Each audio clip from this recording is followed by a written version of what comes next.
Oke, Masya Allah, perjalanannya ini ya unik dan menarik kan gitu ya. Dari yang ternyata saya pikir memang dari dulunya beliau itu memang sudah master bahasa Inggris. Ternyata sempat 2 tahun kursus ya berhasil bahasa Inggris ternyata kan gitu. Aman, berarti ada temennya kan itu. Simple present sama 2 tahun gitu. 2 tahun, Pak. Atau mungkin karena belajarnya di Tulungagung ya. Kebetulan saya juga dari Tulungagung. Langsung mana? Kali Banger gitu. Itu orang Jawa ya. Oh iya. CLS ya. Cuma saya sebelum naiknya dekat dengan pasar Kalidawirnya. Nah, ternyata luar biasa ya perjalanannya. Ya, apa Bro Malik ini, nah gitu. Belajar bahasa Inggris 2 tahun, hasilnya 2 tensis, gitu. Tapi luar biasanya ternyata ya dari doa orang tua beliau, walaupun itu pendekatannya melalui foto-foto, gitu ya. Ternyata pendekatan doa orang tua beliau memang terijabah kan, ya. Ternyata didoakan betul untuk bisa bahasa Inggris dan ternyata bukan sekedar bisa bahasa Inggris, tapi juga core bisnisnya bahasa Inggris. Nah dari perjalanan tadi itu kan menarik ya sampai ke Jepang, terus juga balik lagi ke kampung Inggris, terus akhirnya sebelum di center ternyata memiliki 3 lembaga bahasa Inggris di 3 kabupaten. Oh keren kan ya? Nah, gitu. Ternyata ada perjalanannya juga akhirnya itu sebetulnya dijual atau memang namanya bisnis sebenarnya turun gitu, atau tapi sepertinya kalau tadi itu kan dijual ya karena mau ini pada mandiri karena sudah berarti kan sudah ada cuannya, kalau nggak ada cuannya nggak mungkin mau mandiri gitu ya Pak ya. Nah ternyata ada fase begitu, naik turun terus setelah itu membuat di center gitu. Dan ini yang menurut saya itu kok saya sangat penasaran sekali dengan ini ya, Abang Bro Malik ini dalam perjalanan bisnisnya yang begitu unik tadi itu, sekalipun sudah sempat bisnisnya habis terus bangkit lagi dengan bisnis bahasa Inggris yang namanya V-Center itu, ini kan terus bertumbuh. Dan uniknya beliau mengambil segmen kelas yang bukan yang pada umumnya pada waktu itu, gitu. Pada waktu itu, justru saya melihatnya satu-satunya beliau yang masuk di segmen kelas menengah atas. Gitu. Kok begitu berani mengambil segmen yang di luar dari kebiasaan yang ada di sini itu bagaimana itu, Pak? Kan gitu. Mungkin ada resepnya kan. Gitu. Terima kasih, Mas Jo. Selamat datang. Katakan yang lain, selamat datang. Baik,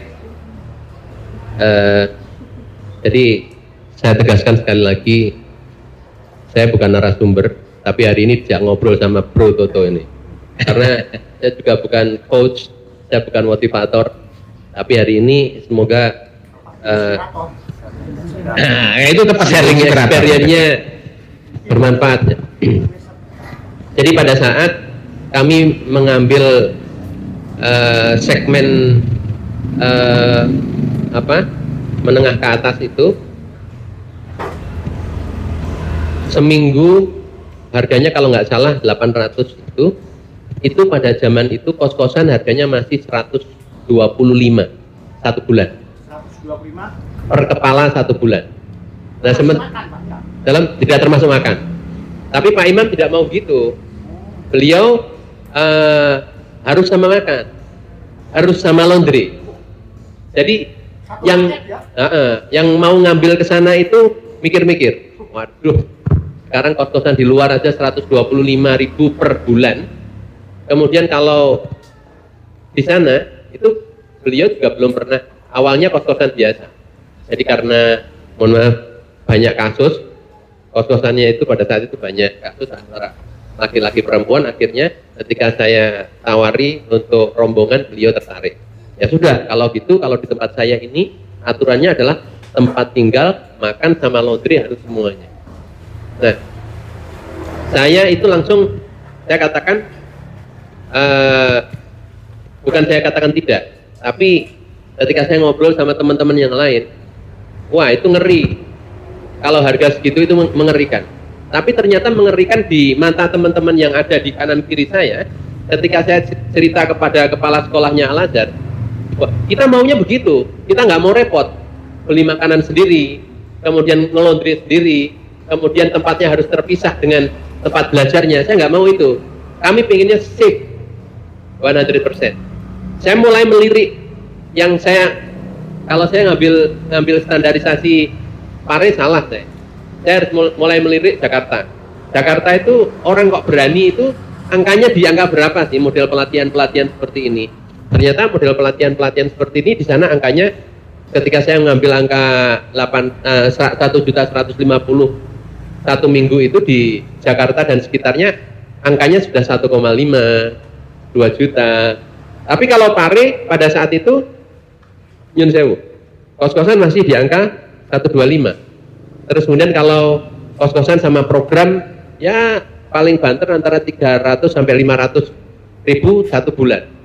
Nah itu per minggunya sudah di angka 800. 2 minggunya ya, 2 minggunya di angka 800 2 minggunya. Nah ternyata 2 minggu di angka 800 itu saya bandingkan dengan beberapa pelatihan, bukan bahasa Inggris. Beberapa pelatihan yang ada di Jakarta, angkanya pada zaman itu sudah di angka 1,5, 2 juta, bahkan ada yang 2,5 pelatihan 2 minggu itu.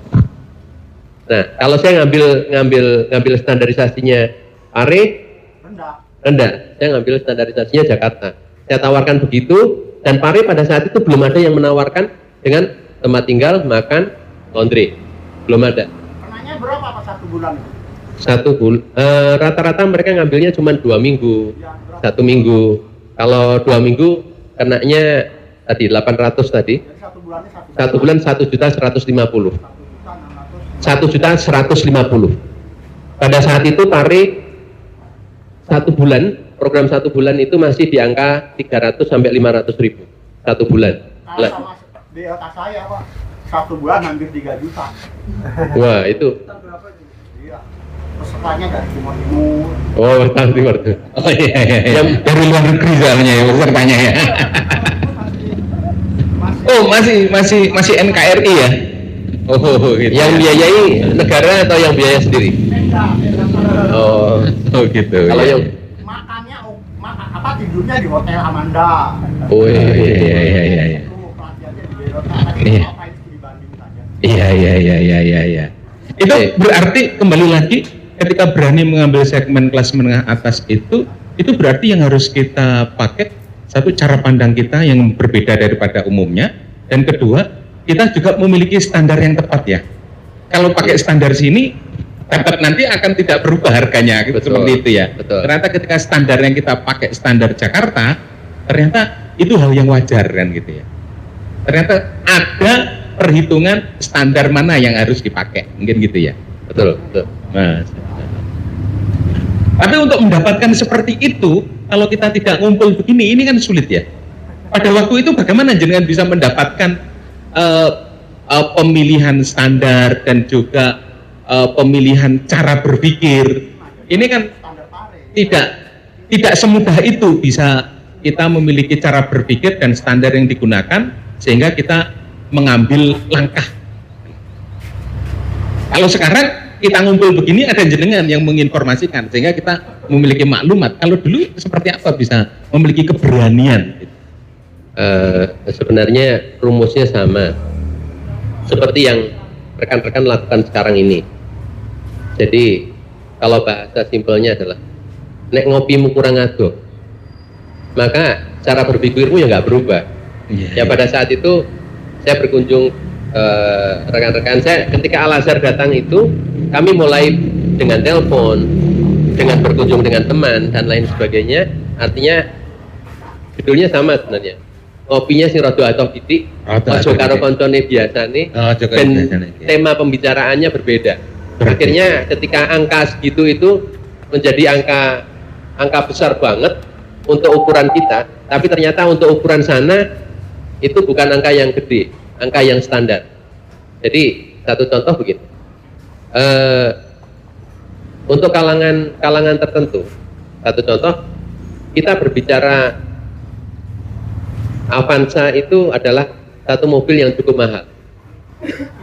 Tapi di satu kalangan tertentu, mereka itu pembicaranya sudah bukan Avanza apalagi Innova. Mereka standarnya Alphard sudah. Oh, kalau Royce sekalian, Pak. Rolls Royce masuknya kesusahan, Pak. Di Indonesia jalannya jelek. Yang harganya 64 miliar.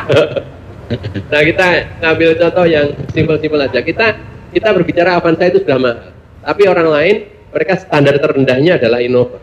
Ternyata di kalangan tertentu, mereka itu punya klubnya, klub Alphard gitu. Jadi tahun sebelum COVID itu, Mas Toto kenal Bu Farida. Oh iya, iya. Jadi beliau itu Pak Toto, Bro Toto ini kenal yang namanya Bu Farida. Pada saat itu beliau punya mobil apa namanya? Grand Max. Grand Max. Grand Max berapa itu, biji begitu ya? Nggak ada tempat parkirnya di sini. Kebetulan di sana saya tempat parkirnya lebar. Saya sampaikan ke beliau, udah diparkir di rumah saya aja. Terus kemudian karena kami sering melakukan in-house training. Jadi dengan saya kenal Al-Azhar tadi, akhirnya saya kenal dengan sekolah-sekolah besar. Yang mana beberapa sekolah itu nggak mau datang ke sini. Mereka mengundang kami keluar, baik itu pelatihan atau pembelajaran di luar. Akhirnya saya sering wirawiri ke bandara. Dan wirawiri ke bandara ini kalau nggak naik travel, ya nyewa mobil. Nah pada saat mobilnya Bu Farida dititipkan ke kami itu, yang langganan travel kami itu ngomong gini sama saya, Mas, buat saya ini dibelikan mobil, nanti tak jalankan saja. Beliaunya berpositif thinking bahwa saya itu mampu membelikan mobil untuk beliau. Terus kemudian pas saya kenal Bu Farida, mobilnya diparkir di situ, saya tanya, Bu, kalau mobil jenengan cicilannya tak bayari gimana?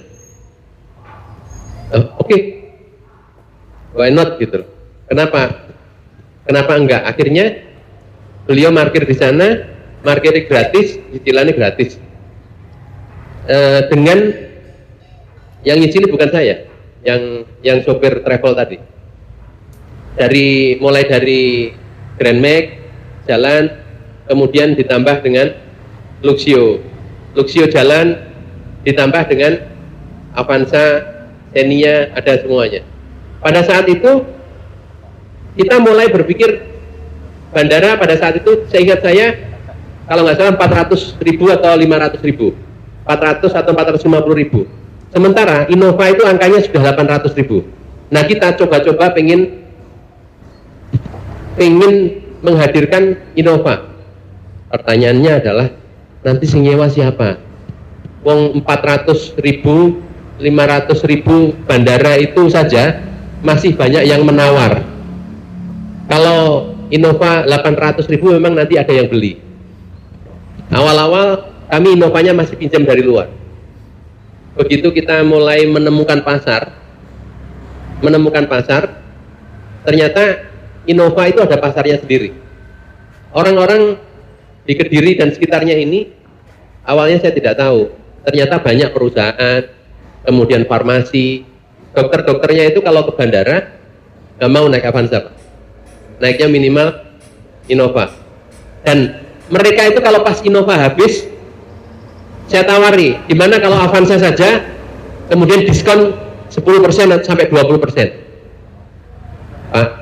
Mending saya disuruh bayar agak mahal dikit, kasih Alphard aja lah. Ternyata mereka diturunkan itu nggak mau, maunya dinaikkan dan bayar lebih mahal. mahal. Nah kalangan tertentu itu kalau kita sudah ketemu, mereka kita turunkan nggak mau, tapi maunya dinaikkan walaupun bayarnya agak lebih sedikit.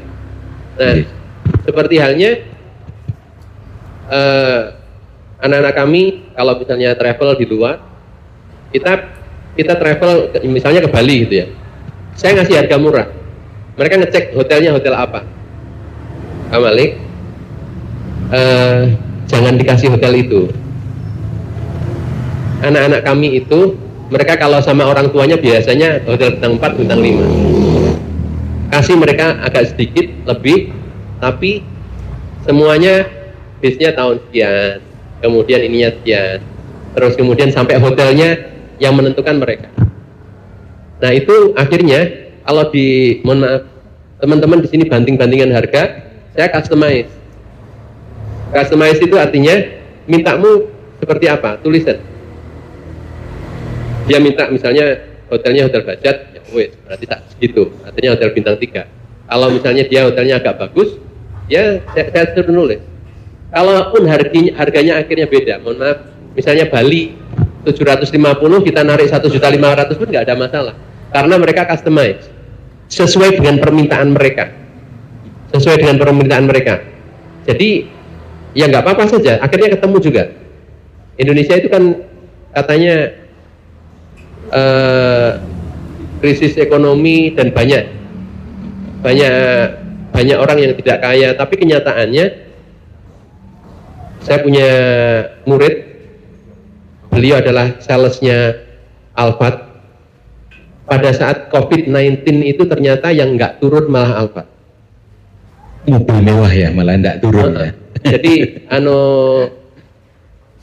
Innova turun pembeliannya, kemudian Avanza lebih turun lagi. Alphard malah tidak. Tapi kan kalau misalnya kita nalar, kita lihat pada saat itu kan yang, mohon maaf, yang kaya kan ya dokter-dokter itu tambah duge gitu. Pada saat COVID itu, sehingga Alphard malah nggak turun. Alphard tetap pada posisinya, penjualannya kurang lebih masih sama. Sementara Innova turun, kemudian Avanza turun. Artinya ketika kita sudah menemukan level tertentu, kita sebenarnya gak pernah membayangkan kalau di Indonesia itu bukan hanya Alphard tapi mobil sport itu laku. Berarti kan orang Indonesia itu yang kaya masih banyak. Kalau kita berlomba murah-murahan, nggak masuk. Kalau kita berlomba murah-murahan, mohon maaf, yang terbaru sekali, kafe kami itu kafe kecil, ya paling-paling kopinya masih berkisaran harga 15 sampai 22 ribu. Ayomi yang berdiri di dekat kami menggantikan Marwah. Mereka bergerak mulai di angka 25.000. Tapi dengan fasilitas yang memang, mohon maaf, nggak ketemu kalau di Pare. Ternyata saya mengira, saya kemarin itu nyoba ngajak tamu saya ke sana. Saya kira harga segitu itu longgar, loang akeh gitu. Ternyata okupansinya 80%. Okupansinya 80%. Ayomi itu 80%. Saya banyak belajar dari itu. Saya amati. Saya jualan kopi harga segini, ya alhamdulillah laku. Tapi ternyata saya awal-awalnya saya tenang-tenang aja. Mereka menjual begitu pembukaan, kita yang banyak aktif, karena mulai dari khataman Quran itu anak-anak kami yang buka di sana, karena kita punya Al-Quran School. Nah, ternyata mereka memasang harga itu mulai dari angka 25.000 ke sana. Jadi telo gorengnya ini sama sana itu sebenarnya beda packaging aja, rasa kurang lebih aja. Sebenarnya kalau kita berbicara nasi goreng pinggir jalan sama nasi goreng restoran itu kan beda packaging aja. Mereka beda packaging aja. Tapi ternyata Pare itu di angka segitu itu sudah jalan. Nanti boleh mengintip di sana. Boleh ngopi-ngopi di sana kan. Kalau di tempat saya sendiri monggo silakan. Kalau yang di Ayomi itu Ayomi itu punyanya teman saya yang di mana, di dekatnya Sentana. Kalau yang punya kami itu Sentana, kami mendirikan lagi di sampingnya line up. Oh, line up. Line yang up. di depan itu ya? Line up itu harganya agak di atasnya Sentana. Ya sekitar 18 sampai 22. Kita masih di bawahnya itu 15 sampai 18. Ternyata Ayomi bukan di angka 22, tapi di angka mulai dari 25. Dan Kopi yang dipakai sama toh Pak? Rahasia. mesinnya 150 juta. Mesinnya 150 juta, mesinnya aja. Mesinnya. Itu sampai apa mendatangkan, ini kan dipasang apa namanya? Listrik yang gede itu apa? Oh, trafo, dipasang trafo sendiri ya? Sendiri. Yang saya tanya, itu kopinya, misalnya kopi apa-api gitu. Gimana ya? Iya, tentunya berbeda Pak. Kalau itu malah tidak bisa kalau mesin kopinya kopi kapal api. Tapi pasti bin yang sudah roastingan, kan gitu, bukan bubuk. Bijian gitu. Sama, di kami pun kopi bijian. Kopi bijian. Nah, Di kami pun kopi bijian. Cuman tempat duduknya, terus kemudian apa? Mesin kami itu mempengaruhi trust dari Trust, ya. pembeli. ada added value yang memang dikenali oleh customer khusus. Kan gitu. Mereka itu ternyata melihat mesinnya aja mereka sudah kenal, dan mereka membayar harga segitu, itu harga menurut mereka. Menurut mereka sudah murah kan gitu ya. Anehnya kan anak kampung Inggris itu sudah mulai aneh.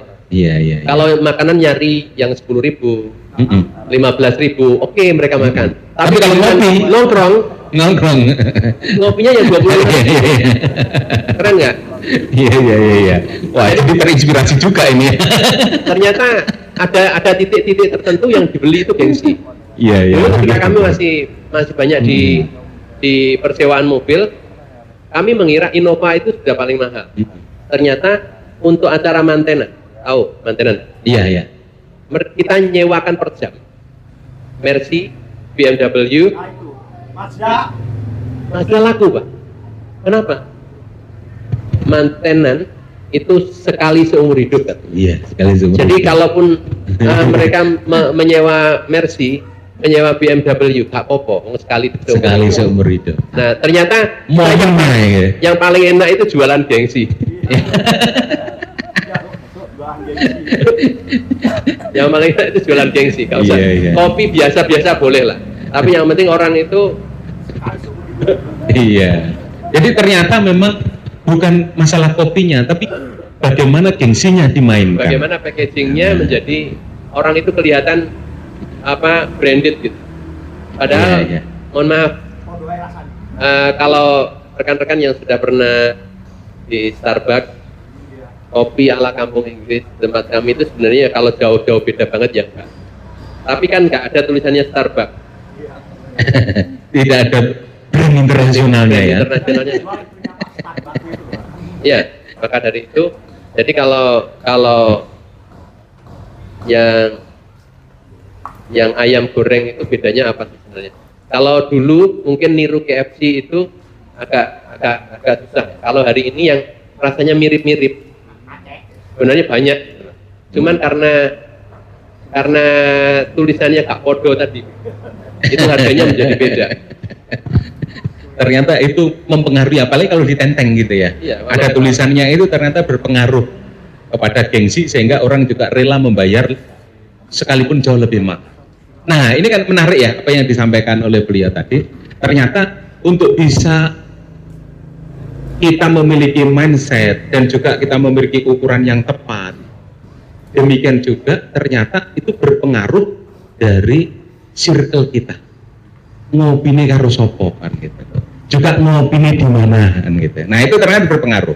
Maka ngopine jangan sekedar ngomong kelobot kan gitu ya. Tapi ngomong-ngomong yang memang juga memicu mindset kita untuk terus bertumbuh. Nah, ngomong-ngomong terus bertumbuh ini kan tidak lepas dari yang namanya inovasi kan gitu. Saya melihatnya tadi beliau itu kan banyak sekali ya, dari kursusan ternyata berkembang ke travel, terus juga ke kuliner berkelas, terus juga ada private school. Nah, ini kan menarik semuanya tuh, menarik semuanya. Demikian juga tadi ada apa itu istilahnya bisa menyesuaikan harga. Nah, jalurnya seperti apa? Ini bisa menyesuaikan. Ini kan keren sekali ya. Nah, bagaimana supaya berinovasi itu bukan sekedar kita jor-joran mengeluarkan uang, tapi memang inovasi itu bisa betul-betul membuat bisnis kita bertumbuh. Karena faktanya banyak sekali orang-orang di sekitar kita, apalagi kalau melihat di sekitaran kampung Inggris ini, coba melakukan inovasi, ternyata malah duit itu yang inovasi ini kegedean keluar, tapi tidak berdampak pada peningkatan pemasukan. Nah, ini tentunya memiliki strategi tertentu. Nah, itu bagaimana strateginya biar inovasi ini berbanding lurus dengan pertumbuhan bisnis kita. Itu apa? Baik. Proses. Tanya Pak Toto harus proses. Kita ikuti alur. Rekan-rekan sekalian, jadi ketika saya mulai mengikuti jejaknya Pak Komar Genta untuk membuat English Camp. Nah, setelah itu yang ikut-ikutan banyak. Makanya sampai sekarang itu kan sekolah yang bawa murid 50 ya masuk, 100 ya masuk. Jangankan 100, 200 pun bisa ditempatkan di satu titik. Keren kan? Nah, dari beberapa itu otomatis kalau kita nggak ada satu yang beda, pasti opo karpe wong podo wae kok, sama saja. Nah, pada saat itu saya masih ingat apa yang disampaikan oleh Pak Kalen. Sebenarnya saya itu nggak kebanyakan belajar dari apa yang saya dapatkan dari BEC, apa yang saya dapatkan dari Pak Kalen saya kembangkan. Jadi pada saat itu dalam pelajaran listeningnya Mr. Kalen itu ada modern and religious. Kemudian satu pesan beliau, nanti kalau mendirikan dunia pendidikan, mendirikan kursus bahasa Inggris, jangan lupa bikin musola. Itu pesan beliau begitu. Nah, dari titik ini kami kembangkan. Saya mengembangkan pada saat itu gara-gara saya dapat tamu dari sebuah sekolah yang pulang-pulang saya dikomplain. Dikomplainnya adalah, mohon maaf, ada siswanya yang pacaran. Saya dikomplain. Padahal itu anak pondok. Nah, pada saat itu kami belum totally menerapkan daily religious life, yang artinya kita menjaga pergaulan laki-laki dan perempuan tadi, terus kemudian dengan daily life-nya belum beda. Akhirnya pada saat itu mulai kami menguatkan bahwa Islamic daily life itu bukan optional lagi, tapi itu adalah obligation. Jadi satu yang kami terapkan, saya cerita aja, nanti kalau misalnya mau ditiru ya monggo silakan. Itu awal kami mengadakan di tempat kami wajib sholat 5 waktu berjamaah, dan itu termasuk aktivitas yang dikawal oleh instruktur. Kemudian mereka bangunnya jam 3:04 tahajud dulu, jadi ke masjid itu 7 kali. Makanya ada yang komentar, ada anak-anak yang komentar, ini kursus bahasa Inggris kok dikit-dikit sholat gitu. Jadi pasti ada yang pro kontra. Ketika kita menerapkan hal yang seperti itu, pro kontra. Kursus bahasa Inggris kok begitu. Tapi saya melanjutkan apa yang disampaikan oleh Pak Kalen tadi. Walaupun di Pak Kalen itu tidak boarding, kami akan coba terapkan. Saya berani memberanikan diri menawarkan bahwa, mohon maaf, membatasi pergaulan laki-laki dan perempuan. Terus kemudian yang kedua, di tempat kami untuk siswa dan guru no smoking. Terus kemudian Islamic tadi daily life. Hal seperti itu awal-awal kami mendirikan. Jadi kami itu hidup setahun itu 2 kali, liburan semester sama liburan kenaikan. Itu yang paling banyak di situ aja. Yang lain-lain kita masih bingung. Kadang-kadang kontrak dengan sekolahan dan lain sebagainya. Dari awal kami mendirikan itu, ada yang sekali ke tempat kami langsung keluar. Karena, Kak, ini bukan kursus bahasa Inggris, kakek sholat di sini. Kakek sholat dan kebanyakan baca Al-Quran. Nah, awalnya ada yang begitu, tapi ternyata akhirnya kami menemukan step by step, kami menemukan konsumen yang memang maunya begitu bahwa anak-anaknya di sini itu urusan sholatnya diurus, urusan ngajinya, khususnya mereka sekolah yang Al-Quran menjadi salah satu program unggulannya. Mereka tidak mau selama di kampung Inggris itu mereka tidak murojaah. Akhirnya kami ketemu, dan ketemulah kami dengan GSIT Group, ketemulah kami dengan Muhammadiyah Group, yang mana kalau kita sudah berbicara sekolah Muhammadiyah itu, setahu saya yang di tempat kami urusan sholat jamaah mereka sangat menjaga sekali. Mereka sangat menjaga sekali urusan jamaah, terus kemudian baca Al-Quran, itu sangat menjaga sekali. Dan sekarang ini mulai ketemu, titik-titik itu ketemu. Walaupun yang lainnya tetap jangan begitu. Sekarang yang dihabiskan waktunya untuk ke masjid berapa? Sekarang sholat 5 waktu berjamaah, wirid, baca Al-Quran itu nggak kurang dari 20-30 menit. Dan itu 5 kali. Itu kalau diisi bahasa Inggris kan kalau hitung-hitungan bahasa Inggris. Tapi ternyata itu punya warna lain. Saya tidak mengatakan this is the best, bukan. Tapi saya punya pasar sendiri. Dalam bayangan saya, hari ini kita nggak usah jauh-jauh, Lirboyo aja. Kalau teman-teman pesantren pasti masih tahu bahwa di Lirboyo itu hari ini masih menerapkan sekolah dinia yang mereka tidak mengikuti kurikulum Dignas atau Kemenang. Benar ya Mas? Dan itu masih ada peminatnya. Peminatnya bukan ratusan, tapi ribuan. Berarti ketika kami membuat sebuah warna yang beda di kampung Inggris ini, saya yakin ada peminatnya. Dan alhamdulillah peminatnya yang mulanya kami cuman ada isi di waktu liburan saja, mulai ada diisi sebelum dan sesudah liburan. Dan 3 tahun terakhir ini alhamdulillah kondisinya hampir dikatakan 12 bulan. 12 bulan. Jadi liburnya itu cuman seminggu sebelum hari raya dan seminggu setelah hari raya. Hari ini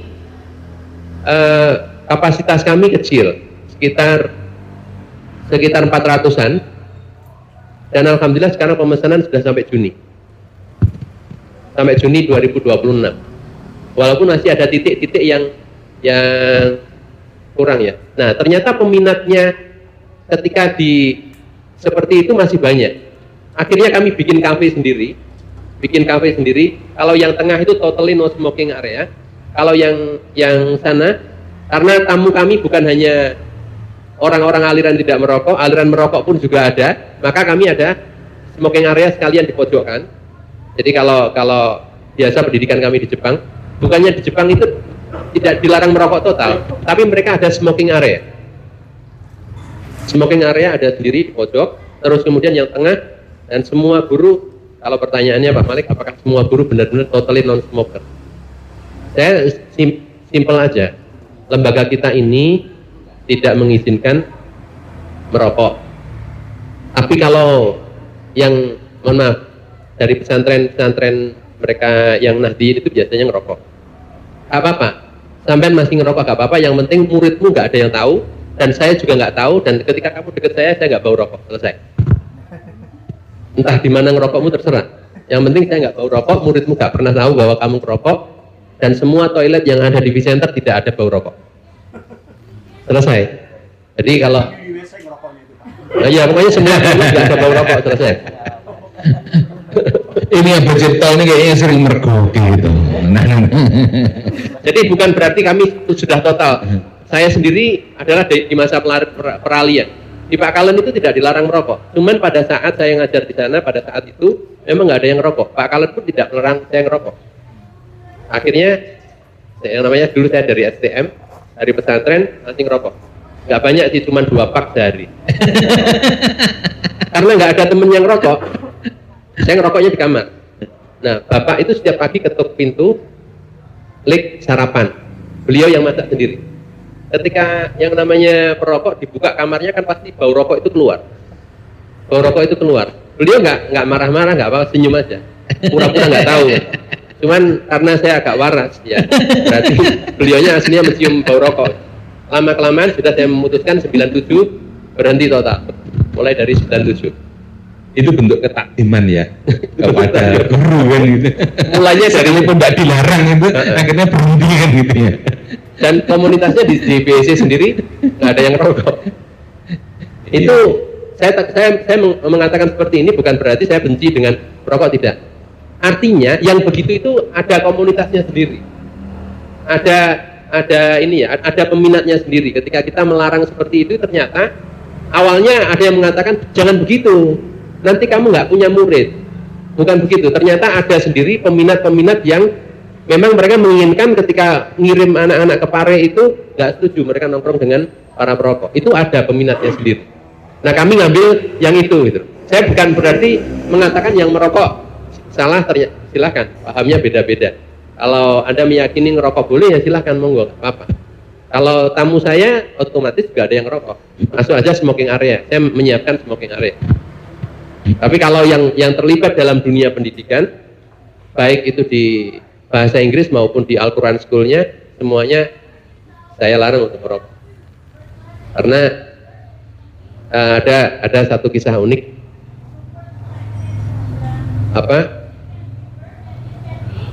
Saya itu ngelarang siapa-siapa merokok, tapi beliaunya sendiri ngerokok gitu.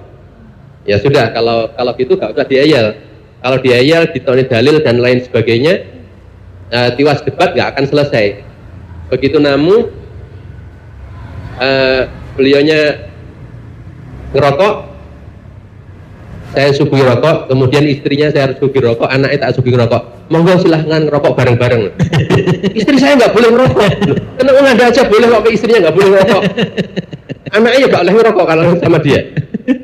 Nah kalau ya silahkan diskusi sendiri kalau nggak boleh ngerokok. Akhirnya bapaknya mandek RPD. Ya kalau daripada dilarang kan mending disuguhi. Beliaunya disuguhi rokok, istrinya juga dikasih rokok, anaknya juga dikasih rokok sekalian. Dilulusisan Pak ya. Ternyata menimbulkan kesadaran intinya ya. di titik itu saya bukan mau mengerokok boleh atau tidak sesuai dengan pilihan.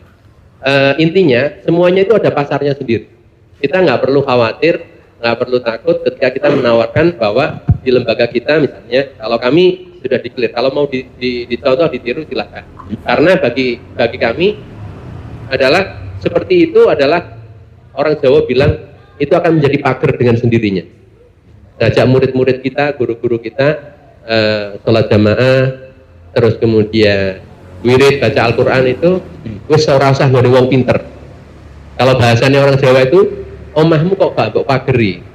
Itu kan sudah jadi pagar dengan sendirinya secara otomatis. Iya, iya. Nah, hal seperti itu ternyata ada pasarnya sendiri. Ada kelompok sekolah yang benar-benar kebetulan mereka nggak suka bebas-bebas. Akhirnya kami membangun kafe itu awalnya adalah untuk mewadahi anak-anak kami agar tidak jajan di luar seperti apa. Awalnya seperti itu aja Pak. Ya, ya. Awalnya seperti itu, tapi akhirnya berkembang. Bagaimana mereka, kalau kamu pengen ala kafe ya tak gawe di kafe lah. Tapi kalau kamu ngafenya di luar, kan kami akhirnya susah untuk mengawasi. Begitu. Jadi sehingga di sana itu mereka nggak perlu keluar. Kafe juga sudah ada. Kafe sekarang malah ada 3. Ada Line Up, ada Sempana, kemudian ada Ayomi. Ada Ayomi Di wilayah yang, sana. yang Terus situ, kemudian ya. pedagang kaki 5 ada berapa Pak Mardi? Kalau nggak salah 20-an.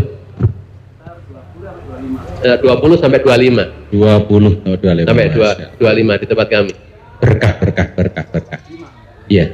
Kaki 5. Kaki 5. Ya, belum kaki 7-nya. Itu yang baru kaki 5-nya aja. Yang kaki 7-nya berapa lagi gitu. Iya. Ternyata Roji sekalian, untuk berinovasi itu tidak asal-asalan kan gitu. Sekalipun mungkin jenengan itu punya duit. Nah, kan kalau beliau tidak diragukan lagi untuk itu kan ya. Nah, maka contohlah beliau ini. Ternyata untuk inovasi itu tidak ada asal-asalan. Ada rumusnya. Ketahui marketnya. Nah, inovasi sesuai dengan kebutuhan market, sehingga itu nanti akan menjadi added value yang memang betul-betul dibutuhkan, tidak sekedar bakar duit dengan alasan inovasi. Nah, ini menjadi satu kunci penting ketika kita mau berinovasi pada bisnis kita. Nah, ini sepertinya prudensi sekalian sudah tidak sabar untuk mengulik-ulik. Masa saya saja kan gitu ya? Kayaknya banyak ini dari prudensi pengen bertanya, pengen memberondong pertanyaan jenengan, Pak. Kan gitu. Oke. Dua pertanyaan pertama terlebih dahulu dari ya Bapak dari dulu, monggo.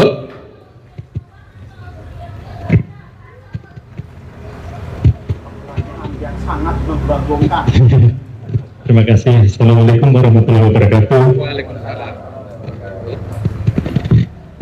Baik, Pak Malik. Betul bahwa pertama saya di kampung Inggris ini kalau melihat di center itu berarti ini kayaknya yang khusus eksklusif ya. Gitu. Udah, itu branding awal sudah dapat. Artinya memang kalau memang itu by design memang udah dapat, Pak. Nah, menurut berdasarkan pemaparan Bapak tadi itu kan saya tertarik dengan kata tadi jualan gengsi. Bapak memilih segmen, kan tadi semua ada pasarnya ya. Nah, pasar kita tahu ada pasar yang mainnya volume, jualan murah-murah, yang penting banyak gitu kan. Tapi terus Bapak memilih sesuatu pasar yang lebih spesifik, tidak di ini ya. Jadi kalau kita bisa bilang pasar yang mungkin premium gitu Pak ya. Nah, yang ingin saya tanyakan, kami mungkin juga berbisnis kan gitu ya. Kita juga punya produk. Kami berusaha mencari diferensiasi produk kita kan gitu. Nah, pada taraf marketingnya itu yang ingin saya tanyakan itu seberapa susah sih Pak secara sumber daya dan waktu untuk mencari pelanggan yang preferensi itu tadi, yang jualan gengsi tadi itu. Dan apakah, karena itu saya yakin itu nggak mudah. Kalau tadi sekilas yang saya tangkap Bapak kemudian ketemu tiba-tiba ada permintaan gitu kan dari awal. Apakah itu tiba-tiba ada langsung dari permintaan begitu, ataukah Bapak menemukan kemudian klien yang Al-Azhar tadi itu, ataukah cukup dengan ngopi yang jauh saja nanti tiba-tiba ada yang tiba-tiba nyangkut nih satu pelanggan premium begitu kan. Dari situ tadi saya tangkapnya dari situ kemudian kesuksesan itu berkelindan gitu ya, semakin membesar. Ataukah Bapak memang mencari tuh semua didesain, saya ingin menyasar yang pakai ini premium, saya mau buka kursusan tapi saya mau nyari premium, maka saya harus mencarikan, saya harus riset dan lain-lain. Karena kalau berdasarkan pencarian, saya yakin pasti ada cost-nya.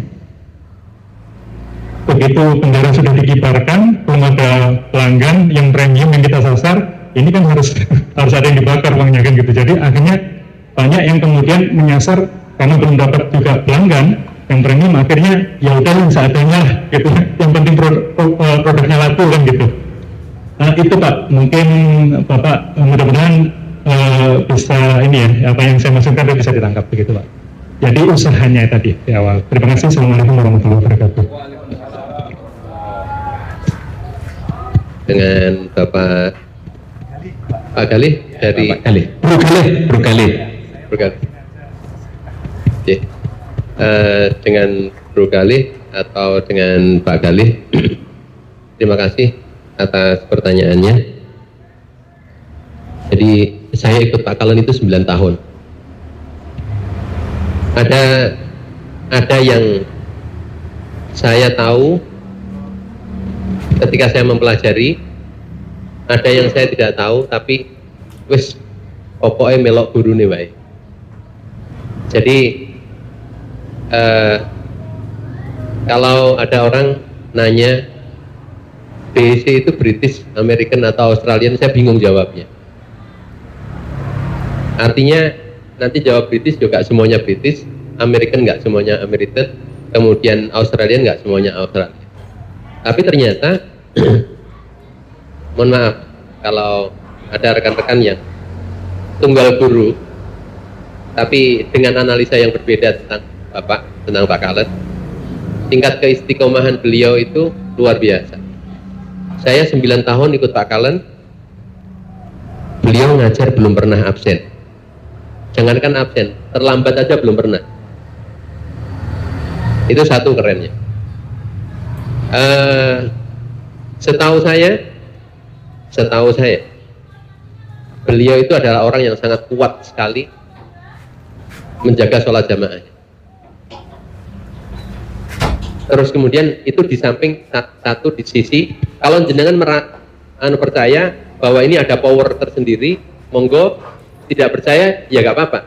Tapi yang saya lihat BEC itu sangat manual sekali selama kami di sana dulu.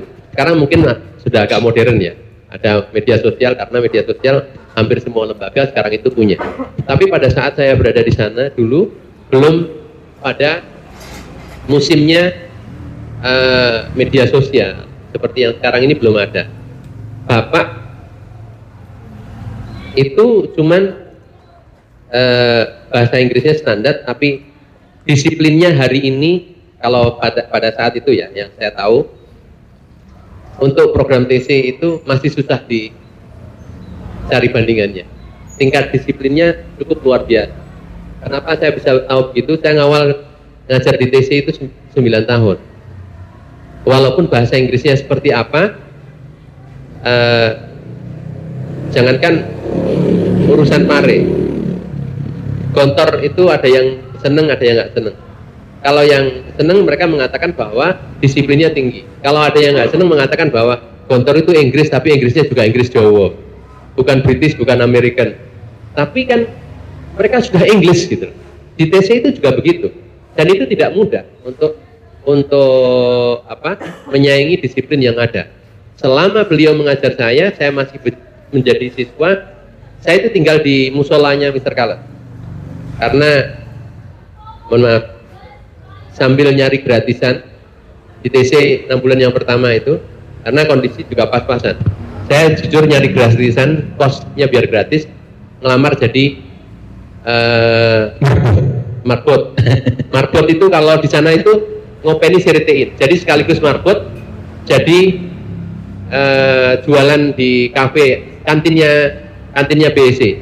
Itulah saya tahu kenapa Pak Kalen sholat jamaahnya sangat kuat sekali. Di titik itu juga oke, di titik disiplin berbahasanya sangat luar biasa. Ini adalah gabungan dua hal, walaupun dalam tanda kutip, kalau bahasanya marketing langit. Marketing langit yang artinya cara menawarkannya ya sama-sama aja. Tapi kok tiba-tiba dapatnya itu bukan wader kecil, dapatnya itu koi. Bukan wader tapi koi langsung dapatnya. Kalau misalnya kami, jenengan boleh cek di center itu, kalau secara media sosial kami sangat standar banget. Kami nggak sampai bom-boman yang mengeluarkan sebulan sampai 50 juta atau berapa, nggak pernah.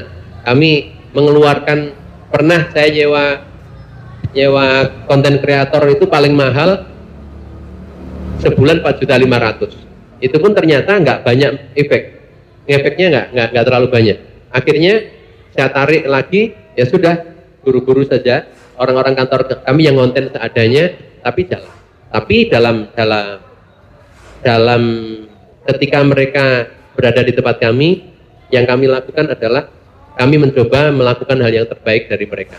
Baik itu urusan pembelajaran bahasa, urusan bagaimana kita memfasilitasi tempat tinggal, kemudian makannya di mana. Makan itu bukan hanya urusan makan. Tutor kami ada yang nemenin makan dan lain sebagainya. Itu adalah servis yang. Terus kemudian kami ada servis-servis tertentu yang untuk mendekati mereka. Di satu sisi, semua mereka yang ada di tempat kami, mereka saya ajak sholat jamaah, baca Quran. Padahal pelanggan kami itu bukan yang sekolah Islam total. Yang sekarang sedang bersama dengan kami hari ini teman-teman lagi di Jatim Park. Itu Kristiannya ada berapa? 20 berapa? 27. Jadi ketika itu, Pak boleh nggak kita bangun jam 6? Enggak, saya bilang gitu. Nah, terus gimana? Saya ada ruangan kosong, saya kasih tempat, silahkan Anda mau baca doa pagi atau apa silahkan, tapi kami memulai dari tahajud, terus kemudian diikuti dengan sholat jamaah. Kalau amalan khususnya apa? Nggak ada amalan khususnya. Amalan khususnya ya yang namanya jamaah itu kalau dipandang ringan ya nggak ringan sebenarnya, ternyata nggak ringan untuk mengistiqomahkan itu. Nah, sedangkan dalam marketing dan quality product tetap kami jaga. Kami standar sekali. Cuman servis kami kepada pelanggan, baik itu urusan tempat tinggalnya, artinya doa dan ikhtiar kita itu kan tetap harus berbanding lurus. Walaupun nanti hasilnya, saya kan juga begitu. Kenapa hasilnya nggak sama gitu? Wallahu a'lam bishawab. Kenapa hasilnya tidak sama? Tapi yang jelas adalah kami PD menerapkan seperti itu, dan kami marketingnya sangat manual sekali. Jujur saya sangat manual sekali. Bahkan sampai titik hari ini, mohon maaf, saya belum pernah datang ke kantor bawa proposal. Paling kalau misalnya saya pergi keluar kota gitu, saya nginep di hotel, ya kadang-kadang nyari hotel yang agak bagus dikit lah. Ketika ngundang tamu kita nggak malu-malu banget. Tapi akhirnya ketika mereka diundang ngobrol sama kita, ngobrolnya aja sudah di hotel bintang 4. Belum datang nervous duluan ya. Waduh, berarti kalau saya ditraktir kira-kira habis berapa ya? Mikirnya sudah begitu. Jadi ketika saya menawarkan hal yang premium ya wajar lah. Tapi lain lagi ketika saya datang ke kantornya, malah akan kelihatan murahan. Jadi marketingnya aja ditelepon, diajak breakfast, diajak gala dinner kayak atau apa gitu. Jadi saya sendiri malah hari ini kami masih melakukan hal-hal yang sangat manual. Salah satu manualnya seperti itu tadi. Saya nggak jarang mengunjungi langganan kami. Misalnya kami di mana gitu, milih hotel yang agak bagus itu, mohon maaf, bukan karena sombong-sombongan ya. Ini loh aku punya uang, bukan. Tapi ya urusan berdoa tetap. Tapi etika dan strategi bisnis, karena nginep di hotel yang bagus itu termasuk etika dan strategi bisnis. Ngundang ngopi wae yang kene kok arep nawarne opo, jalur rego larang lah, kamu ngundang aku yang kene lah. Hal seperti itu masih ada dari orang-orang, hal seperti itu ada.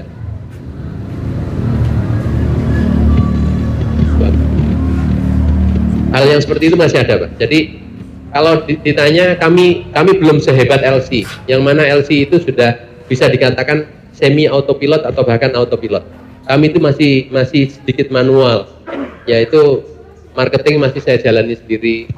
Ya sering kita berkunjung ke kota-kota di mana di tempat kami banyak ada. Cuman saya biasanya ngepost di titik tertentu, mereka yang saya undang ke hotel, ke breakfast atau macam-macam. Tapi kami nggak balik ke sana, terus kemudian kami bawa proposal uduk-uduk, kemudian masuk kantornya mereka, malah gak keren. Tapi ada rasa tersendiri. Secara etika bisnisnya kadung aku di traktir kopi, Pak. Akhirnya kan bisnis gak dilanjutkan, gak enak ya. Ternyata ada jurusnya sendiri untuk level-level kelas menengah ke atas. Nah, ternyata ada jurus yang itu jurus mahal loh, itu jurus sakti itu kan. Kalau enggak pas ngopinya di Ngopi Bro ini tadi, seperti sama beliau juga enggak akan dibuka itu kan gitu. Nah, ini kemurahan hati beliau untuk ngasih, ini salah satu jurus mahal kan, nah, dalam permasalahan marketing. Ya, selanjutnya pertanyaan berikutnya, ternyata bro-nya banyak, tapi kesempatan berikutnya saya ke sis dulu ya. Nah, bro-nya agak ditahan dulu. Nah, sis, siapa yang mau bertanya? Nah, ada?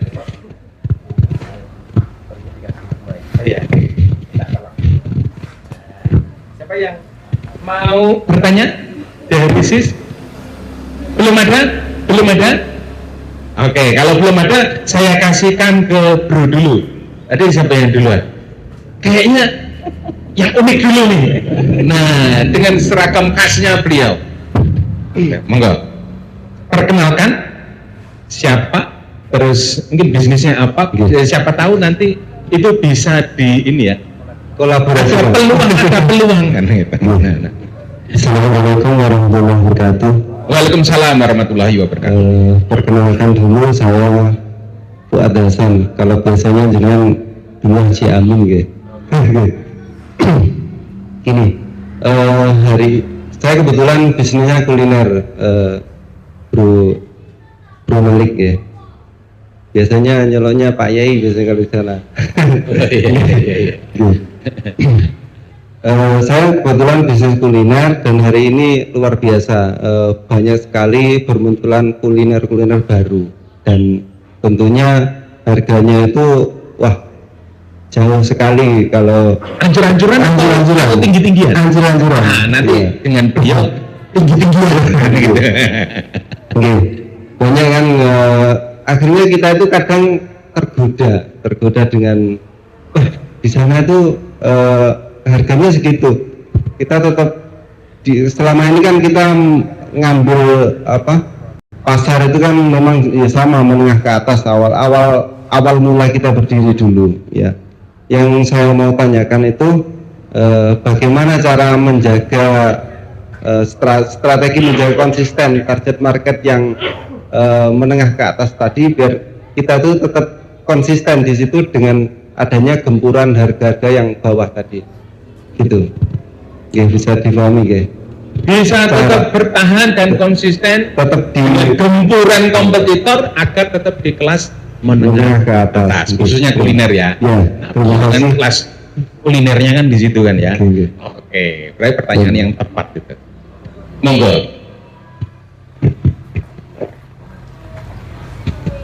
Oke, siapa? Mas Fuad atau Pak Haji Amin? Pak Haji Amin. Baik, hari ini kami tadi sudah sedikit saya cerita tentang kopi yang sekarang sedang ada di tempat kami. Kami punya Sentana, kemudian berdiri lagi Line Up. Line Up harganya agak sedikit di atasnya karena dia manual brew. Terus kemudian sekarang muncul Ayomi, itu harganya di atasnya Sentana sama Line Up, dan laku. Dan ternyata samping kami cocok, bukan banting-bantingan harga tapi memperbaiki dari segi kualitas.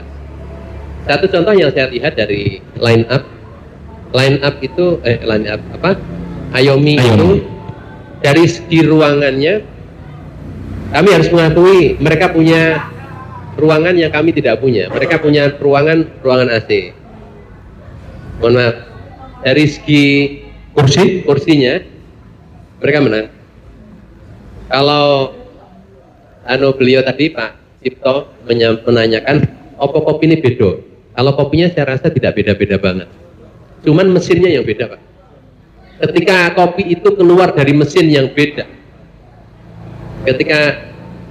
keluar dari mesin yang beda, orang itu akan mengapresiasi dengan harga yang berbeda juga ternyata.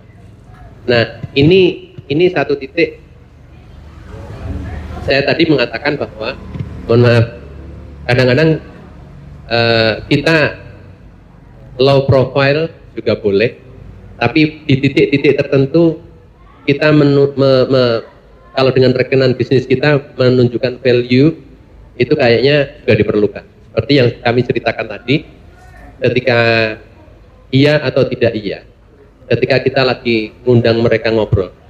Mohon maaf, saya sedikit cerita. Bukan, saya sebenarnya kalau nggak ditanyain saya nggak cerita. Kenapa? Wah, pamer. Kita nginep di hotel itu bukan semata-mata bahwa kita ingin menghambur-hamburkan uang, tapi iya atau tidak iya, mereka itu akan melihat ini kalau dari coach kami mengatakan begitu. You naiknya apa? Tempatmu di mana? Terus kemudian cara mengundangmu seperti apa, itu akan menjadi satu pertimbangan khusus. Termasuk, mohon maaf, ketika jenengan tampil live, itu orang akan melirik alat-alat yang digunakan itu seperti apa, itu akan dilirik pasti. Nah, alat-alat yang digunakan, tingkat higienisnya, kemudian keramahannya dalam melayani dan lain sebagainya, itu menjadi satu catatan khusus. Mohon maaf, kami itu baik indoor training atau in-house training, tutor kami itu punya seragam berapa jumlahnya? Seminggu itu ganti 5 kali kalau nggak salah. Seragamnya tutor kami itu seminggu bisa ganti 5 kali.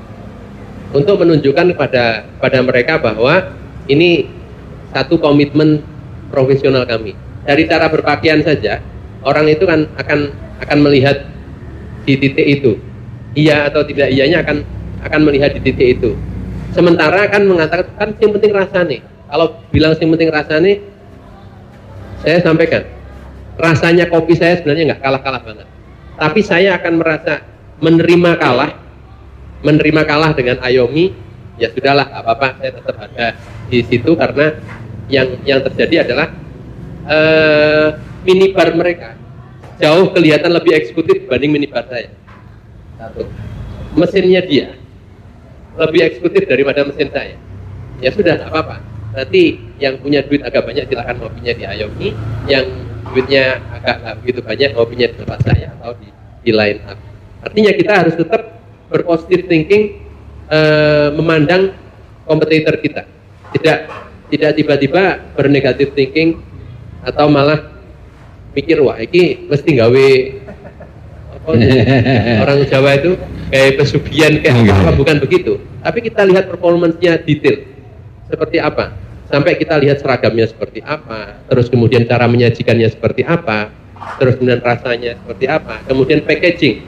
Kalau kita bilang packaging dan cara menyajikan, kalau kita bilang packaging dan cara menyajikan, mohon maaf, sama-sama olahan ketela, tapi ketika ketela itu diolah menjadi kitela, dengan di package seperti itu yang satu wadah itu mungkin nggak nyampe separuhnya ketela, tapi separuhnya ketela ini kalau cuma digoreng telo goreng gitu aja, itu harganya berapa? Tapi ketika diproses di sebuah perusahaan yang melalui proses yang lama sampai di packagingnya beda, terus kemudian jualannya di Indomaret itu wadang listrik itu elaran. Akhirnya orang menghargai itu mahal, itu wajar. Nah, di situ adalah proses panjang dari jujur pada saat itu. Seandainya sekarang saya mulai lagi dari nol, mungkin juga tidak mudah. Karena pada zaman tahun 97-an atau kami memulai 2004, itu orang yang grammarnya pinter ya boleh, bahasa Inggrisnya bagus dicari, terus gak peduli tempatnya. Saya pernah mendirikan MSC, Majestic Study Club. Itu tempatnya lemah, bukan lemah. Oh, lemah, makadaman gitu. Apa? Ya, lemah, bukan paving, tapi tanah biasa. Ya. Itu saja murid saya berapa? 80. Itu tempatnya yang segitunya. Pada zaman itu pokoknya pinter grammar, bahasa Inggrisnya dirongoni korodo penak, sudah nyaut. Kalau hari ini kan nggak gitu. Kepala sekolah telepon itu gimana? Di sana fasilitasnya seperti apa? Kita ada jemputan atau tidak? Kalau jemputan mobilnya apa? Mobilnya tahun berapa? Sampai suruh ngirim itinerary-nya disuruh ngirim dan lain sebagainya, itu hari ini, Pak. Tapi kalau hari itu mereka golek karpet dhewe teko di tempat kita. Sudah beda zamannya dari zaman itu sama zaman sekarang. Kalau kita berbicara tentang inovasi. Makanya kalau inovasi kita kurang, kita nggak berkolaborasi dengan yang lainnya. Kayak seperti yang kami ceritakan, kami Palembang saja, mereka mengatakan, Pak, kita mau dijemput. Oke, siap, jemput. Mau pakai pesawat atau pakai bis? Kita pernah loh jemput sampai pakai bis sampai Palembang. Artinya kita butuh mitra yang lain. ketika nggak mau bermitra, kalau nasib Anda seperti Nokia, jangan salahkan siapa-siapa. Pada saat itu Nokia ditawari kerjasama dengan Android, mau nggak? Nggak mau dia. Dia merasa siapa yang mengalahkan saya? Saya nggak pakai Android saja, hampir seluruh orang pakai handphone pakainya Nokia. Dia nggak mau berkolaborasi dengan yang lainnya. Yang terjadi apa? Ya, jangankan sama Samsung hari ini, mereka sama Oppo aja kalah, ditinggalkan orang. Ketika misalnya saya nggak mau kerjasama dengan Base, terus kemudian travel agent, terus kemudian dengan kepala sekolah maunya seperti ini, harus kerjasamanya dengan ini. Kami itu pernah ada sekolah itu, Pak Malik, kami harus bekerjasama dengan lembaga pendidikan yang dia punya kerjasama dengan rumah sakit. Saya sampai MOU dengan HPA. MOU dengan HPA bahwa kami punya kerjasama khusus dan kami minta pelayanan khusus. Dikasih nggak? Ya dikasih, Pak. Kenapa? Ujung-ujungnya kan ketika kita berani membayar lebih mahal, tapi kan ketika kami anggaplah kami per orang bayar 1 juta, ya kami sana insuransinya ya saya jual 1,5 juta, selesai kan. Akhirnya yang bayari kan bukan saya, yang bayari ya customer-nya sendiri, kurang lebih. Jadi performance packaging itu saya mengatakan bukan, that's not the only. Tapi kalau bahasanya Pak Kalen, modern and religious itu tetap. Artinya kita nanti biar nggak sombong bahwa ini adalah ikhtiar saya, tapi memang ada campur tangan yang sana untuk mensinkronkan atau agar berbanding lurus dengan ikhtiar kita. Iya, saya tadi menangkap itu mulai dari performance-nya harus dijaga, packaging-nya itu ya, tampilannya kan gitu. Terus juga tadi itu ada, jangan lupa untuk berkolaborasi dengan partner yang tepat. Nah ini, berkolaborasi dengan partner yang tepat. Nah, dan tentunya tidak lepas juga senantiasa melibatkan campur tangan Allah. Nah ini luar biasa, modern and religious. Nah itu tagline-nya ini ya, guru kita ya. Nah Bapak Mr. Allen. Ya, selanjutnya pertanyaan berikutnya tadi kayaknya masih banyak. Ini antaranya mana? Antara kayaknya sama-sama ini, kayaknya yang antara topi atau kopnya, kalau beliau ini kan sudah sangat sering. Dan ini yang jauh, maksudnya sering itu sering ketemu dengan beliaunya. Curhat sewaktu-waktu bisa kan gitu ya. Oke siap.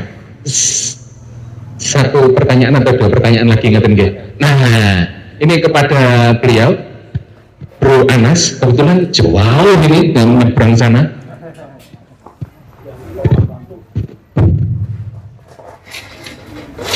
Assalamualaikum warahmatullahi wabarakatuh.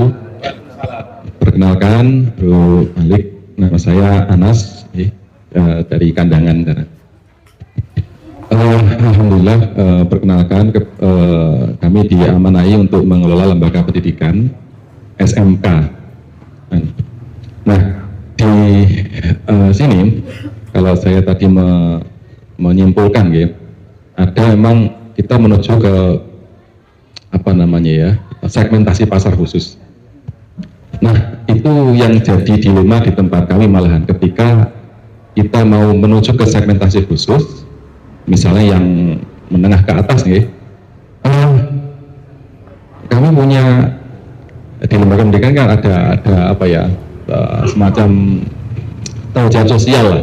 Jadi anak-anak yang kurang mampu atau menengah ke bawah itu yang memang harus kita didik juga. Jadi di tempat kami memang kebanyakan dari menengah ke bawah itu lebih banyak. Nah, di situ muncul problem di pembiayaan akhirnya. Dan alhamdulillah memang kami sudah mengarah ke SMK, tapi SMKI kelihatannya gitu. Jadi untuk kegiatan keagamaan itu lebih banyak.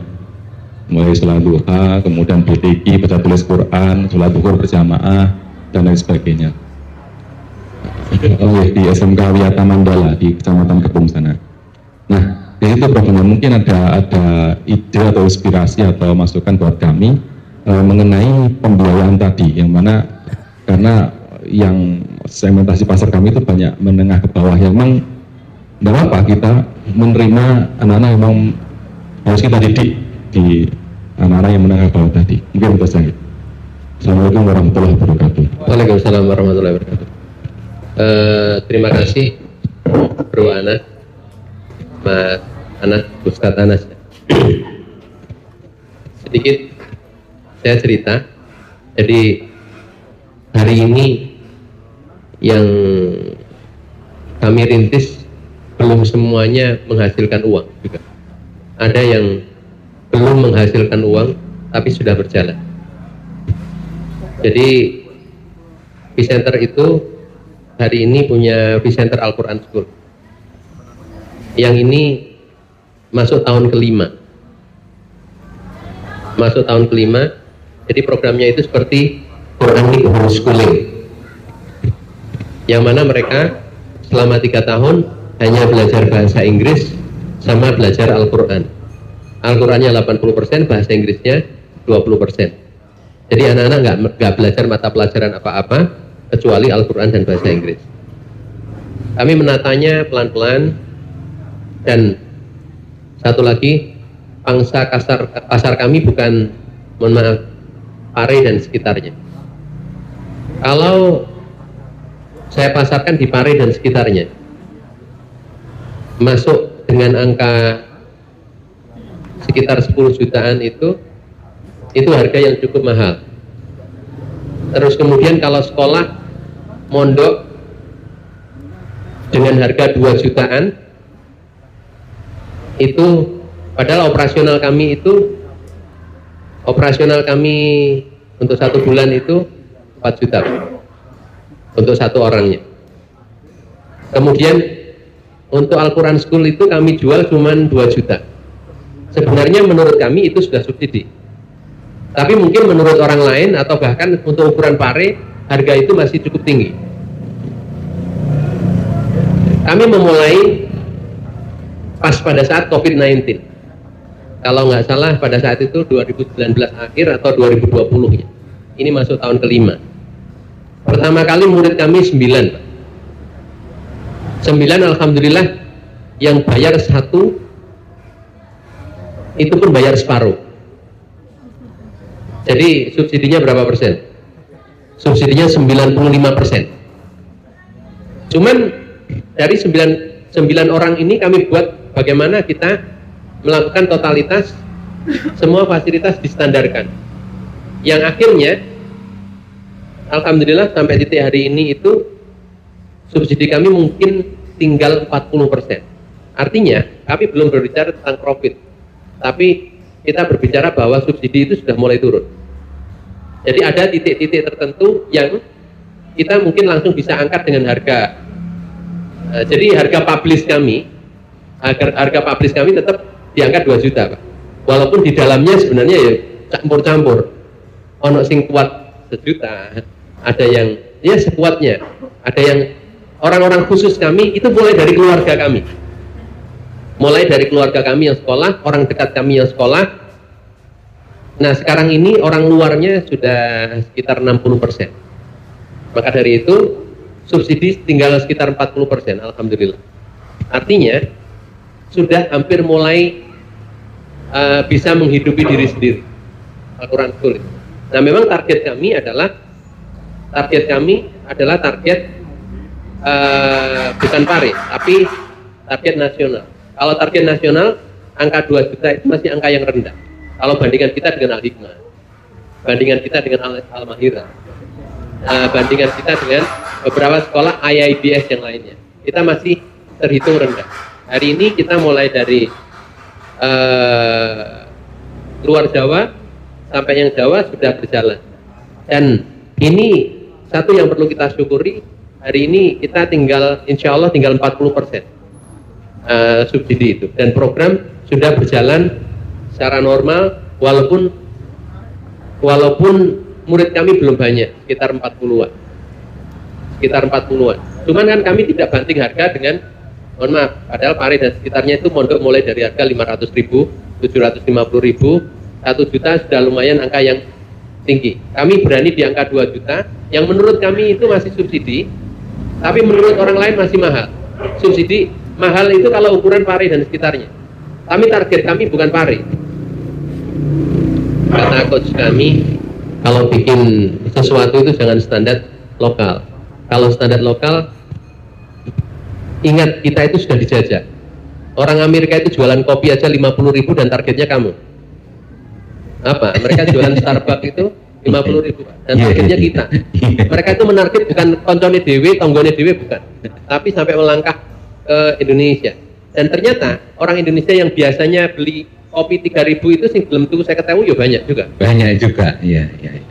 Mereka itu jualan ayam goreng saja, targetnya bukan tonggone dewe, tapi mereka sampai Indonesia, KFC, McDonald itu sudah sampai Indonesia. Kalau kita bikin sesuatu targetnya jangan lokal, mengukur harga kita jangan lokal. Kalau mengukur harga kita lokal, maka kita untuk nanti masuk gambaran nasional saja, itu nanti akan keberatan.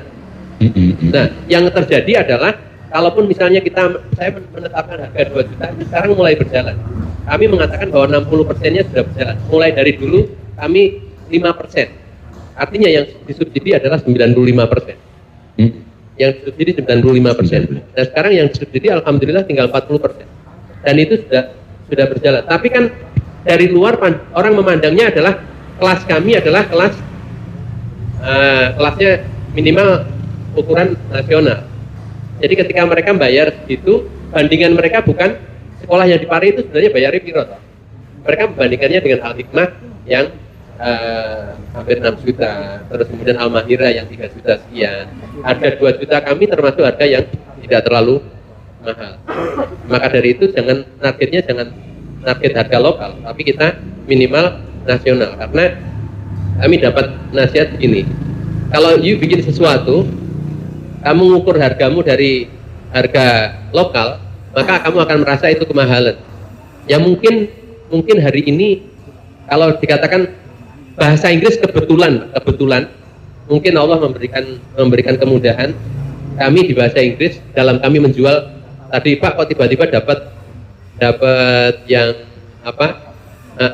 Yang koi bukan water gitu.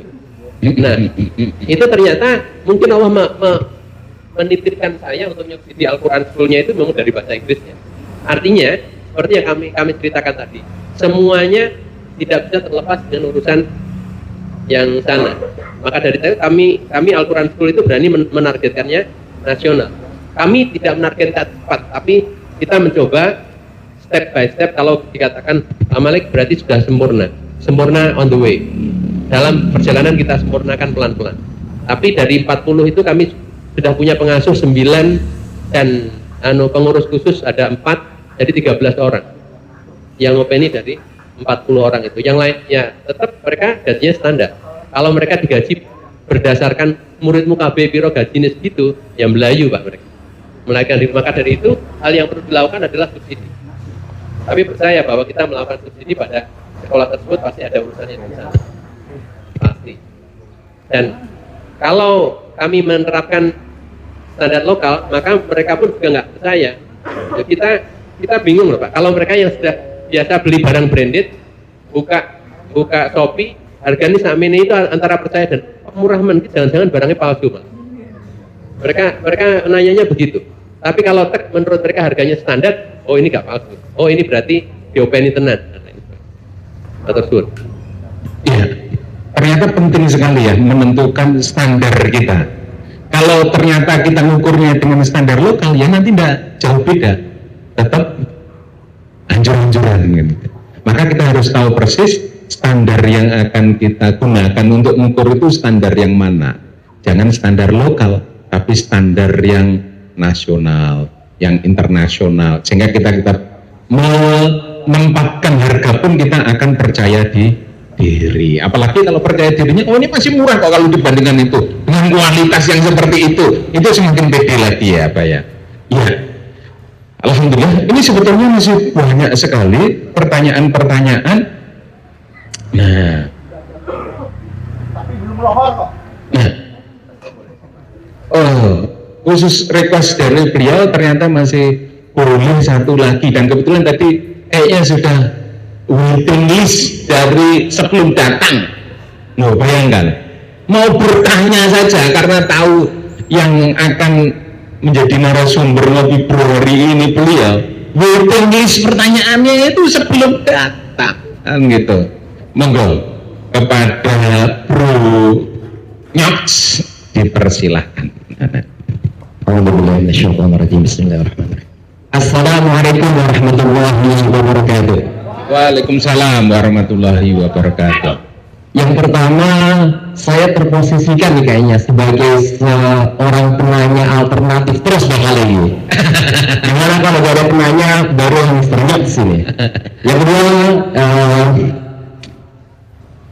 seluruh pertanyaan yang saya angen-angenkan sudah dijawab semua ternyata oleh Pak Malik dari penanya-penanya sebelumnya.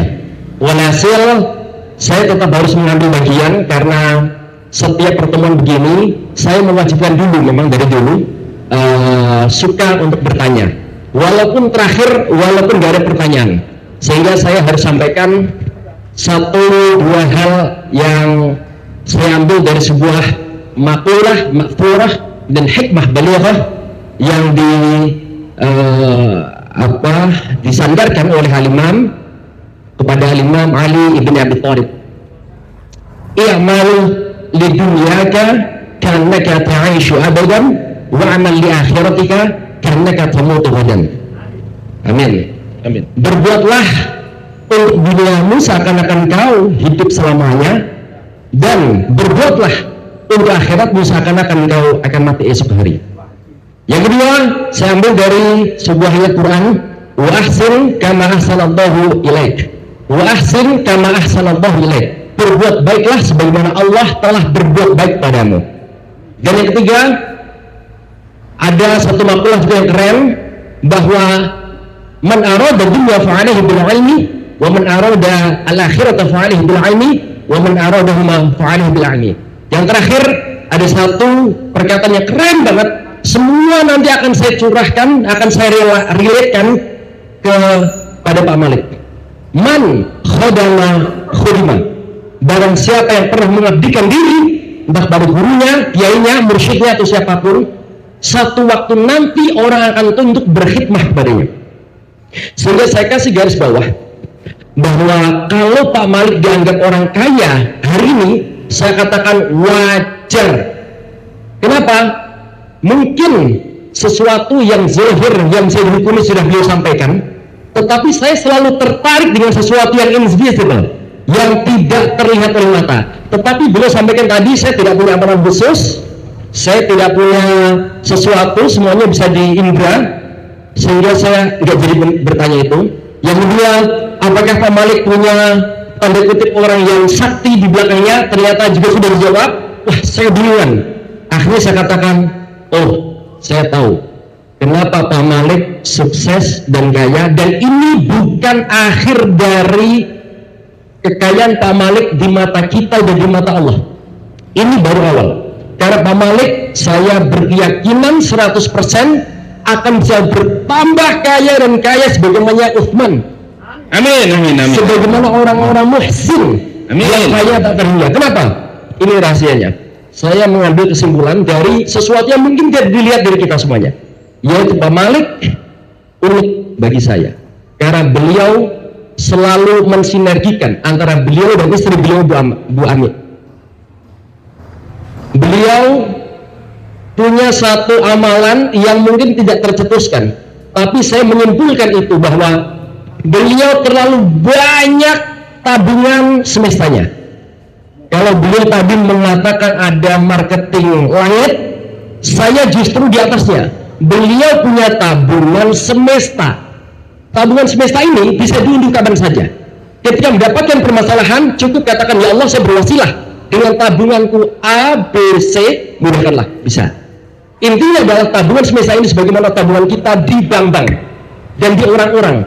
Saat kita membutuhkan, bisa kita WD, withdraw. Nah, teman-teman semuanya, dan saya juga ingin Kalau yang berkata baik-baik atas diri Pak Malik itu kan kurang keren karena terlalu kir. Sekarang saya, orang lain yang bukan Pak Malik dan bukan bagian keluarga Pak Malik, bahwa ada hal-hal yang Pak Malik mungkin karena ketawaduan beliau tidak mau menceritakan. Apa bagian dari tabungan semesta beliau? Saya punya pengalaman pribadi masalahnya, bahwa saya pernah dikasih kesempatan oleh Pak Malik untuk hafalan Quran dalam kursus singkat ya bahasanya, yakni karantina hafalan Quran. Mungkin saya tidak sempurna saat itu karena yang paling tua adalah saya. Di mana kita yang sudah mulai tua itu kalau duduk lama dari mulai jam 2 pagi hingga jam 10 malam, beliau kita gila. Mungkin bagi anak-anak mudah, enak, masih kuat. Tapi bagi kita, bayangin 2 malam tahajud, habis itu setoran. Sebelum zuhur itu mesti setoran, bisa bayangin, sampai terus jam 10 malam, dan itu dilakukan 35 hari. Tetapi semangat. Tapi yang mesti saya sampaikan bahwa kalau dibahas rupiahnya saat itu 6.500.000. Ketika saya tidak mempunyai uang, saya diberikan kesempatan, saya bilang ini satu tabungan semesta. Yang kedua, kebetulan ini saya spill ya, anak saya yang pertama kedua itu mondok di tempatnya Pak Malik, Al-Quran School, sudah 3 tahunan. Artinya bahwa saya sebagai saksi hidup ketika beliau bicara tentang modern dan religious, inilah yang saya maksud dengan kedahsyatan ketika mensinergikan antara modernitas yang kita bahasakan adalah ad-dunya dan religious yang kita artikan sebagai akhirah, maka akan tercipta satu kekuatan yang dahsyat dan maha dahsyat, dan Allah wasi'. Sebagaimana di dalam Quran, masalul ladzina yunfiquna amwalahum fi sabilillah kamathali habbah anbatat sab'a sanabil fi kulli sunbulatin mi'atu habbah wallahu yudha'ifu liman yasha' wallahu wasi'un 'alim. Makanya Pak Toto, karena pertanyaan sudah habis, saya mesti panjang ini mengambil dari kegalauan saya kenapa diundur-undur padahal saya tadi mau bertanya. Oke. Untuk lebih keren lagi, saya akan mengajukan satu pertanyaan yang mungkin tidak terbersit pada teman-teman semuanya, bahwa puncak dari amal soleh bagi orang-orang kaya adalah satu hal ini yang mungkin ada sebagian kita nggak terbersit. Justru itu akan saya tanyakan, bahwa apakah Pak Malik nanti ketika Allah berikan kekayaan yang berlipat-lipat sebagaimana Allah firmankan dan janjikan yudha'if liman yasha', apakah ada pikiran untuk sebagian harta Pak Malik atau bahkan keseluruhan untuk diwakafkan? Karena wakaf adalah amalan tertinggi yang tidak setiap orang mampu melakukannya. Hadza syukran, wassalamualaikum warahmatullahi wabarakatuh. Alhamdulillah, betul kan? Mestinya panjang tadi. Tapi satu pertanyaannya kan gitu ya, nggak sampai 4 tadi untungnya. Satu pertanyaannya, apakah ketika Pak Malik nanti akan mewakafkan mungkin bagian dari bisnisnya? Nah gitu. Nah itu pertanyaan, satu pertanyaan itu, monggo apa Bro Malik. Terima kasih. Saya ini masih dalam proses belajar, baik belajar agama, belajar nata hati untuk ikhlas, itu adalah hal-hal yang tidak mudah. Artinya banyak orang yang bercerita tentang sholat jamaah 5 waktu. Sholat jamaah 5 waktu itu adalah hal yang bagus. Kalau ditanya saya, apakah sudah totally istiqomah dalam menjalankannya? Proses. Kalau Mas Nyok tadi tanya tentang apa yang akan Anda lakukan sampai di titik akhirnya nanti. Sekarang nata hati aja tidak mudah. Nata hati untuk seperti apa dan bagaimana untuk bisa ikhlas itu tidak mudah. Ya seperti yang kami ceritakan tadi, di salah satunya adalah kita mendirikan Quranic Homeschooling atau Bicenter Al-Quran School itu mulai dari subsidi 95%, sekarang ini menjadi subsidinya tinggal alhamdulillah 40% saja. Mungkin salah satunya Allah mempermudah perjalanan kami dengan cara yang seperti itu. Untuk menata hati untuk ikhlas, itu adalah proses yang sekarang sedang saya jalani. Artinya semuanya belum ada yang sempurna. Semoga dengan saya sharing bersama dengan bro dan sis kalian ini, hal-hal yang sudah intinya dalam tanda kutip baik untuk dilanjutkan. Semoga Allah memberikan saya kekuatan untuk bisa melanjutkan hal-hal yang baik tersebut. Dan semoga walaupun tidak banyak hal-hal yang menginspirasi, hari ini ada satu statement atau satu yang setiap orang mungkin akan menggarisbawahi hal yang berbeda-beda. Semoga ada satu yang digarisbawahi, terus kemudian ternyata itu dilakukan menjadi satu hal yang luar biasa. Mungkin Pak Kalan juga menyampaikan ke semua muridnya tentang modern and religious. Mas Nyok pun juga pernah mendengarkan itu. Nah, cuman yang mempraktekkan kan nggak semuanya. Kalau saya tak tulis di khusus tebal, kemudian huruf miring tapi nggak distipu. Kalau sudah digarisbawahi, tebelin kemudian distipu, itu berarti kan nggak dilakukan. Cukup sampai ditebalin, diiringkan sehingga menjadi satu catatan khusus yang harus kami lakukan. Ya, terima kasih. Bukan ada yang disebutkan Pak. Gimana? Belum ini orang-orang yang ingin tahu sekarang aset Pak Malik berapa ratus miliar kalau saya curiga beliau ini salah satu spy dari petugas pajak.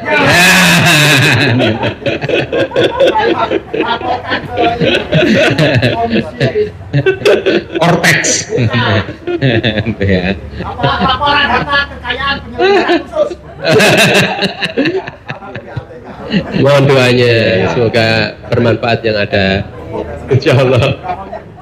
Ya, mungkin sebagai closing statement saja, Bro Malik, untuk pesan buat bro dan sis sekalian agar dalam menjalankan bisnis itu bisa coherence ya antara pertumbuhan, inovasi dan juga kolaborasi. Monggo, Bro Malik. Mungkin pesan singkat buat beliau buat kami ini. Seperti yang sudah diceritakan tadi, kita harus berani menentukan satu standar dan target pasar. Artinya, kalaupun itu berisiko itu seperti yang tadi, berisiko menentukan satu contoh kecil, menentukan harga SPP 2 juta, itu untuk sekolah Pari dan sekitarnya lumayan harga segitu. Tapi kalau untuk nasional, menentukan titik itu walaupun akhirnya kita harus melakukan subsidi 95%. Kalau hari ini sudah turun sampai 60%, tinggal 40%, mohon doanya bisa sampai 100% tercover, bahkan lebih dari itu. Assalamualaikum warahmatullahi wabarakatuh. Waalaikumsalam warahmatullahi wabarakatuh. Masya Allah, daging semua ya, dari awal sampai akhir itu. Nah, ingat itu supaya bisa bertumbuh, juga inovasi dan melakukan kolaborasi. Nah, satu, tentukan terlebih dahulu standarnya. Kita mau pakai standar mana nih, sehingga kita berani ngukur apa yang akan kita berikan. Dan yang tentunya ini juga kita tahu persis market mana, karena tidak semua market itu menggunakan standar yang sama. Maka standar yang kita akan gunakan itu kita berikan kepada market yang tepat. Dan tentunya faktor religiositasnya ini tidak dilupakan, sehingga apa-apa yang kita lakukan tentunya nanti akan bernilai ibadah yang Allah ridhoi di dunia hingga di akhirat. Nah, dan alhamdulillah kita ini tadi mendapatkan bonus yang cukup panjang ya dari beliau ya. Bonusnya kurang lebih setengah jam sendiri loh dari beliau. Bayangkan kalau kita misalkan bayar seminar, berapa duit yang harus kita rokok kan gitu. Nah, gitu ya.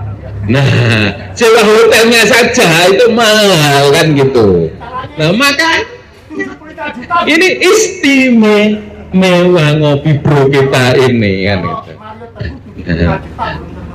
Nah, maka bonusnya banyak sekali kan itu. Nah, terima kasih Abah Bro Malik dan juga Bu Ami, terima kasih. Mudah-mudahan bisnisnya terus bertumbuh, berkembang dan penuh keberkahan. Demikian juga diikuti oleh bro dan sis sekalian yang ada di sini, juga kebahagiaan keberkahannya. Dan tentunya kita pengen bro dan sis yang ada di Ngopi Bro ini diizinkan untuk terus bisa menjalin silaturahmi dan tentunya juga pengen terus bisa belajar dengan Bro Abah Malik ini kan gitu ya, diizinkan gitu. makanya kita yang memang harus meminta kan gitu. Kalau beliau yang memanggil jenengan harus bayar nanti kan gitu. Makanya kalau kita yang meminta, nah ini tinggal bagaimana kita mencari celah waktu beliau ngoten nggih apa nah gitu. Alhamdulillah. Nah, apalagi mumpung ada Bro Cipto ini, pokoknya serba repot kalau ndak nggih kan gitu. Nah, alhamdulillah, dan sebentar lagi akan berkumandang adzan dan saya kembalikan kepada MC kondang kita yang biasanya beliau itu menutupnya dengan pantun biasanya kan gitu ya. Nah, Masya Allah. Nah, saya kembalikan kepada Bro Bayu. Ya, syukran. Assalamualaikum warahmatullahi wabarakatuh. Baik, terima kasih kepada Bro Toto dan juga Bro Abah Malik. Ya, memang waktu ini terasa sempit kalau pembahasannya ini bagus gitu ya. Belum sabar. belum sabar. Sudah saya catat di sini. Jadi memang jangan lupa untuk minggu depan ada Ngopi Bro, 2 minggu lagi ya, ada Ngopi Bro. Jadi itu pasti pematerinya spesial. Jadi silakan undang saudara-saudaranya, teman-temannya. Jadi ikuti di grupnya, ada flyernya, langsung temannya diajak ke sini. Tenang saja, snack, kopi sudah disiapkan oleh Bro. Ya, beberapa sudah mau pesan berapa itu siap beliau. Uangnya banyak. Apalagi kalau hanya sekedar air putih itu dia punya diploma disiapin. Baik, Bro dan sis sekalian, saya ucapkan terima kasih sudah mengikuti acara Ngopi Bro pagi hari ini hingga siang. Tentunya kami dari panitia kurang lebihnya mohon maaf, dan tentu tadi sudah disampaikan kita tutup dengan pantun. Belum sabar. Jalan-jalan ke Gumul minumnya es, mampir ke toko buku belinya pensil. Jangan lelah dengan proses, ikuti, nikmati, akan menuai hasil. Subhanakallahumma wa bihamdika, asyhadu an la ilaha illa anta, astaghfiruka wa atubu ilaik. Wassalamualaikum warahmatullahi wabarakatuh. Ngopi Bro, tambah dulur, tambah makmur. Terima kasih. Oke, monggo Bro sekalian foto. Yang di sini tetap aja. Yang di foto biar Bapak ini. Oh, mungkin. Kita masuk di sana. Kalau ada suara di foto. Ya. Nanti untuk sis berfoto sendiri ya. Enggak berfoto sendiri. Nih, siap. Bro Toto. Bro Toto.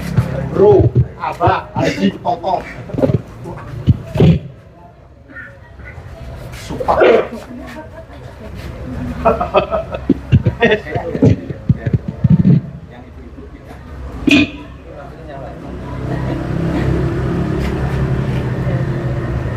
Sambil meneriakan ya Ngopi Bro ya Mas Fajar ya.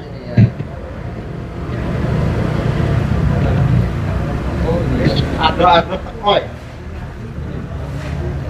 Sokok ini sampean sokok kota Batu. Perbatasan. Oh. Yang belakang. Iya. Berdiri yang belakang berdiri. Ini yang belakang. 3, 2, 1. 1, 2, 3. 4. 1, 2, 3. Apa ini rahasia? Ayo ngomong. Ngopi Bro. Tar. Video ya. Video? Jalil ya? Belum. Ngopi bro, tambah dulur, tambah makmur.